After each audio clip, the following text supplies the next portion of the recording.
beloved Boss Mike Cervera. Pilipinas na maging data. Naku, yan na mga kababayan, dami talagang achievement ni Pangulong Bongbong. Eto mga kababayan, oo, bonus na lang to sa climax. Kumbaga sa anuhan, mga kababayan, rebanse. Rebanse ko sa inyo, mga kababayan ha. Rebanse. Rebanse ha. Rebanse mga kababayan. Eto na. Rebanse. Eto na. Pasok. Handa na raw ang Pilipinas na maging data hub ng Southeast Asia. Patunay niya ng pagbubukas sa bansa ng pinakamalaki at most advanced data center Nako. sa Santa Rosa, Laguna. Yan ang agenda report ni Pierre Pastor. Grabe. Magiging katulad ng sa Malaysia ang kakayahan at kapasidad ng mga data centers sa Pilipinas. Ay, nako! Yan ang ayaw nila mga kababayan. Kapag nakakagawa ng kakaibang proyekto si Pangulo, mga kababayan, kulang na lang ma-stroke sila, oh. Natandaan nyo ba yung pinakamalawak na solar panel power, mga kababayan, na ginawa sa Nueva Ecija? Ha? Ngayon, mga kababayan, mas malaki pa yan, mas malawak pa yan na proyekto ni Pangulo kaysa sa Amerika, China. Tayo ho yung pinakamalawak na merong ganyan pag natapos yan. At eto na naman mga kababayan, ang teknolohiya sinasabayan ni Pangulong Bongbong Marcos. Bakit? Kasi alam niya, parang ama niya. Kailangan natin yan. Tanong ko, ano naman ang nagawa ni Digong, Aber? Bukod sa pangutang. Bukod sa gumawa ng mga tulay daw. Tapos, binaon naman tayo sa utang, Aber. Wala! Awan! Pulos! Natin kay Ame. Pulos! Awan! Tinaramid ni Digong. Pulpulos. Oh, di ba? Oh, eto na. Oh, tuloy. Ano ba yan? Para saan ba yan? Oh, anak ko. Future ready na. Oo. Malaking data center. Binuksan na. Tik na yan mga kababayan. Binuksan na pala to. Oo, eto na. Ano yan? Ito ang pinangako ni PLDT Group Chairman Manny Pangilinan kay Pangulong Bongbong Marcos sa grand inauguration ng Vitro Santa Rosa Data Center kaninang umaga. We pledge that to you, Mr. President. We have to be at least equal to the capacity of Malaysia. Right? So we will do that for under your government to really make the Philippines a data center hub. Kita nyo mga kababayan, kita nyo, mga kababayan, sa totoo lang, nakakagalitan na ako ng kabilang kwarto. Sabi, ang ingay-ingay ko raw.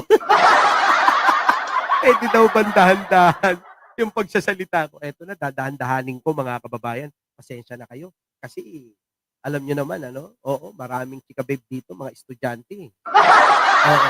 Kailangan nilang mag-review at magpahinga yung iba. Kaya dadandahanin ko yung bunganga ko muna. Ayan na mga kababayan. Oo. Isa ho yan, mga kababayan. Isa ho yan. Sa alin, mga kababayan? Sa proyekto po ni Pangulong Bongbong Marcos. Data center, high-tech, opo, kakaiba na hindi ho nagawa. Kahit ho, isang kapasitor lang sana yung inumpisahan ni Digunyo. Oo, wala ho, kahit isang kapasitor. Hindi ho nagawa ni Digong. Kahit ho kay Sara si Sara ho, ang nagawa lang nun, puro perma. Perma para magkapera siya. Si Pangulo, iba. Ang trabaho ni Pangulo, paunlarin ang Pilipinas. Kaya nga mga kababayan, kasama po siya. Saan? Sa 100 na kilala at pinaka-influential na tao sa buong mundo. Oo, ayon sa Times Magazine. Kita nyo mga kababayan, ibang klase talaga si Pangulo. Malupit! Ngayon, eto mga kababayan, punta na natin si Sara para matapos na kami. Sara, nasan ka na? Ina, nasan ka na? Eto na si Sara. Pasok na natin. Pasok! Nang mas bubugok pa. Kita nyo mga kababayan, eto na ho si Sara. Mga DDS, matuwa na kayo. Dahil yung ipipresenta ko, yung idol nyo. Yung idol nyo na ni minsan hindi namin nakita ang proyekto nito. Kayo, baka mamaya may alam kayo. Pwede nyo namang i-comment dito. Ha? Kung meron lang. Kasi kami, wala kaming makita. Sa dami naming binuklat na encyclopedia, binuklat na mga libro sa National Bookstore. Wala, awan, meron, oo. Yung paninira ni Vic Rodriguez.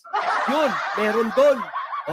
Pero yung ginawa ni Sara na proyekto niya, baka naman paki-comment na. Para naman may pagmalaki kayo. Libayan. Baka naman magamit yung utak mo. Hanap ka naman ng proyekto ni Sara dito. Wag mo nang idama yung mga aso. Yung mga aso, langya, walang mga utak yon. Tahol lang ang alam nun. Pag tumahol nga kahit na poste, tinatahulan nun. Ikaw na lang mag-isip, isip ka, ano nga naman ang proyekto ni Sara? Baka naman, i-vlog mo ha. Paki-vlog, paki-flex. Kahit post na lang kung tinatamad ka. Nahihiya ka. Ha? Na wala kang maipakita. Picture na lang. Putik na yan. Di ba? Picture na lang yung ipakita mo, ha? Ayan, ha? Tinuturuan na kita. Kasi baka naman pagdating sa mga ganitong usapin, hindi mo kayanin. Kaya ako nagtuturo na sa'yo. Di ba? Labas natin pagka-abogado mo. Yung abogado, doon sa korte yun. Yung pagbablog, dito sa social media yun. Magkaiba yun. Tama, mga kababayan? Tama ba ako? Yan ang sinasabi ko sa inyo. Pangangatwiranan lang. Naku, hindi nyo ako malalagpasan. Hindi nyo ako malalagpasan. Sabi nga ni Arnold Lopez, time! Kagalit yung kapitbahay ko. Ito na. Para sa inyo, mga kababayan, panoorin ninyo. Para sa mga DDS po. Mga DDS po, para sa inyo. Libayan, manood ka. Para sa iyo rin to. Tuloy, idol mo to Pasok! Talaga namang wala nang mas bubugok pa kay Inday Sara. Dati panay ang batikos niya kay PBBM dahil sa pangarap niyang mapababa sa 20 pesos ang kada kilo ng bigas. At ngayon unti-unti nang natutupad ni President Marcos Jr. ang pagbaba ng presyo ng bigas at umabot na nga sa 20 pesos at sa kasalukuyan ay inuna muna ang mga taga-Visayas pagkatapos isusunod na ang mga karatig na rehiyon. Subalit sa halip na suportahan si PBBM ay nilait pa umano nito na yung 20 pesos na bigas ay para lamang sa pagkain ng mga hayop at ginagamit din daw ang sitwasyong ito dahil malapit na naman daw ang eleksyon. Wala na talagang magawang tama ang ating bugok na vice-presidente. Bukod sa mahina na ang utak, wala ding nagawang tama magmula ng maging vice-presidente. Kawawang nila lang dapat na talagang ma-impeach dahil kapag siya ang naging presidente, kawawa ang bansa. Kawawa daw ang bansa natin pagka naging presidente. Diba? Kahit sa panaginip, mga kababayan, hindi na aabot yan. Sa palagay nyo, aabot pa ba yan? Sa pagka-presidente? Yun ay bangungot na lang. Opo, bangungot na lang yun para kay Sara. Eto mga kababayan, balikan natin ito sinasabi. Pasok! Talaga namang wala nang mas bubugok pa kay Inday Sara. Wala na talagang bubo. Grabe naman yung gumawa ng video na to. Tuloy! Dati panay ang batikos niya kay PBBM. Oo nga. Batikos niya. Hanggang ngayon naman, batikos pa rin ang batikos Hindi na lang pumunta sa Vatican. Baka sakaling magbago pa Sara, subukan mo kaya? Subukan mo kaya na magpahipo sa bangkay ni Pope? Diba? Kung pwede lang. Hindi ko alam kung pwede. Baka sakali. Hipuin ka, magbago ka, gumaling ka, dili kaya. Sara, pag nahipo ka nun, bigla kang parang nabuhusan ng malamig na tubig. Tapos sasabihin mo, praise the Lord, hallelujah, ganun. Di ba? Tuloy, tara. Dahil sa pangarap niyang mapababa sa 20 pesos ang kada kilo ng bigas.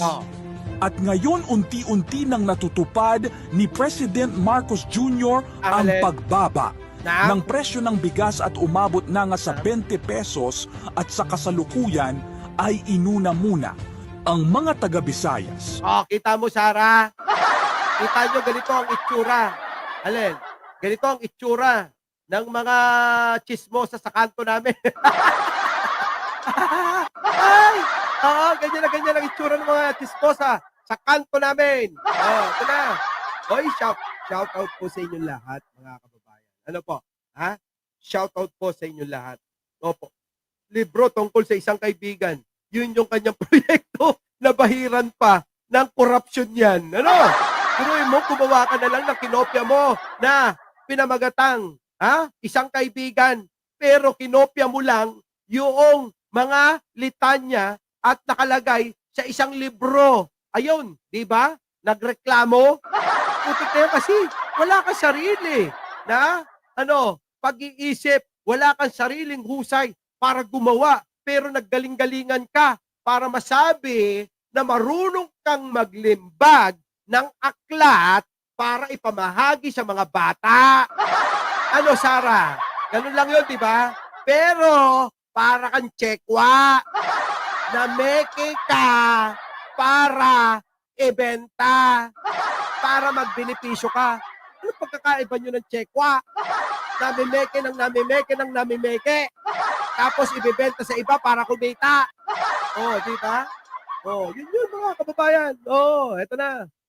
Mukhang kubrador no? Pagkatapos isusunod na ang mga karatig na rehiyon, subalit sa halip na suportahan si PBBM ay nilait pa umano nito na yung 20 pesos na bigas ay para lamang sa pagkain ng mga hayop at ginagamit din daw ang sitwasyong ito.